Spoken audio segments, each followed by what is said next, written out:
Hello guys and welcome back once again to the power point. कैसे हैं आप सब लोग? मैं बिल्कुल ठीक हूँ गाइज। हाउ इज़ द जोश? कैसा चल रहा है? आपकी प्रिपरेशन कैसी चल रही है? और गाइज एक बार फिर से हमारे साथ आंख मिचोली का खेल खेला जा रहा है। Honourable high court single bench की अगर हम बात करें, जजमेंट आया था कि JKPSI और भी दीगर जो एग्ज़ाम्स अपटेक कंपनी ने करवाए थे उनको क्वाश कर दिया गया है।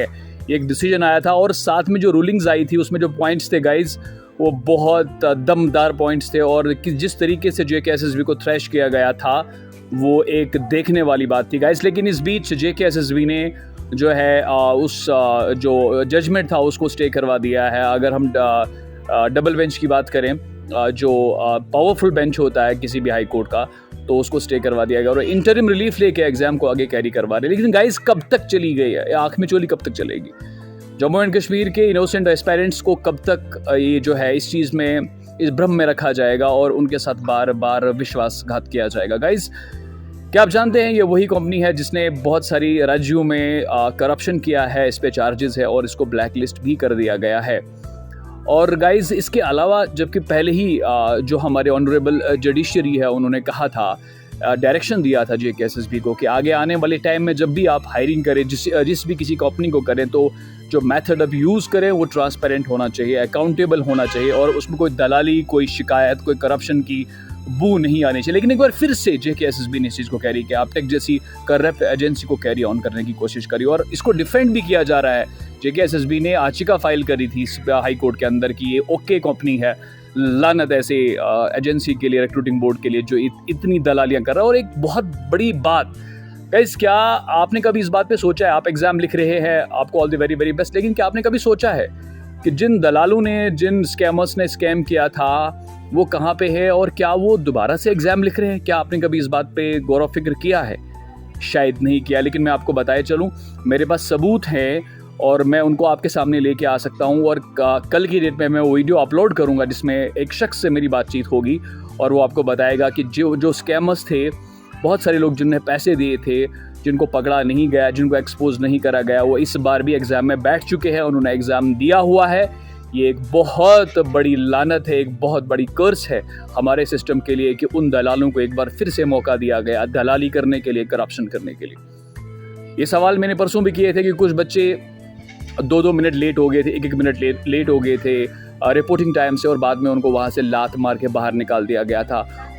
1 मिनट उनके साथ कॉम्प्रोमाइज़ नहीं किया गया। हम लोग कॉम्प्रोमाइज़ करेंगे, दलाली करेंगे, हमारी ज़िंदगी को बर्बाद कर देंगे, 4-4, 5-5 साल एक एग्ज़ाम को कंडक्ट कराने में लगाएंगे। लेकिन गाइस, अगर आपसे 1 मिनट की गलती हो जाएगी और उसी एक गलती के बुनियाद पे आपको आपके 4 साल, 5 साल बर्बाद हो जाएंगे।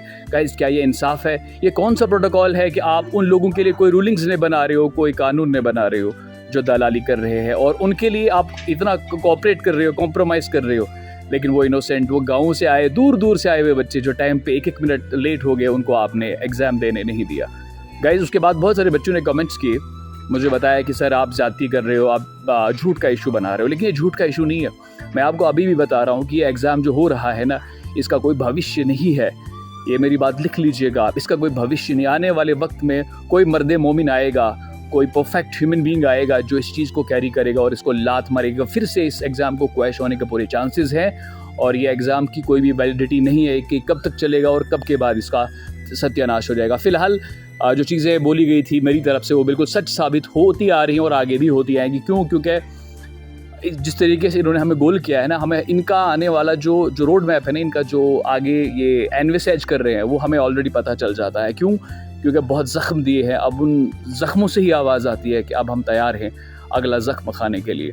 तो गाइज़, ये हालात थे, कुछ आप सब के साथ में शेयर करना चाह रहा था। फ़िलहाल जो पढ़ रहे हैं, अपॉर्चुनिस्ट ना बनिए, मैं आपसे रिक्वेस्ट करता हूँ। अपॉर्चुनिस्ट बनने से क्या होगा कि आपको वक्ती फ़ायदा होगा, लेकिन आपकी जनरेशंस आने वाले में आपके बच्चे, आपके अपने जो है भाई बंधु, उनके साथ गलत हो सकता है। आज वक्त है आप सबका, अपनी आवाज़ को बुलंद कर दीजिए, JKSSB को ख़त्म करने की बात करिए और ये एग्ज़ाम किसी सेंट्रल एजेंसी को देने की बात करिए या कोई और बोर्ड नियुक्त किया जाए जिसमें ईमानदारी हो, जिसमें करप्शन ना हो, जिसमें ट्रांसपेरेंसी हो।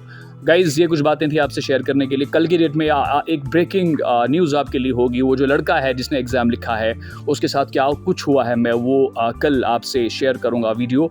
फ़िलहाल गाइज़ आज के लिए सतर्क रहिएगा, मेहनत करिएगा और करप्शन से बचिएगा। प्लीज़ अपॉर्चुनिस्ट ना बनिए। एग्ज़ाम होते रहेंगे, ज़िंदगी बहुत लंबी है। हमें तो इन्होंने डुबो दिया, लेकिन हमारे आने वाली जनरेशन्स के बारे में सोचिएगा। फ़िलहाल गाइज़ आज के लिए इतना ही। मिलेंगे, तब तक के लिए जय हिंद, जय भारत।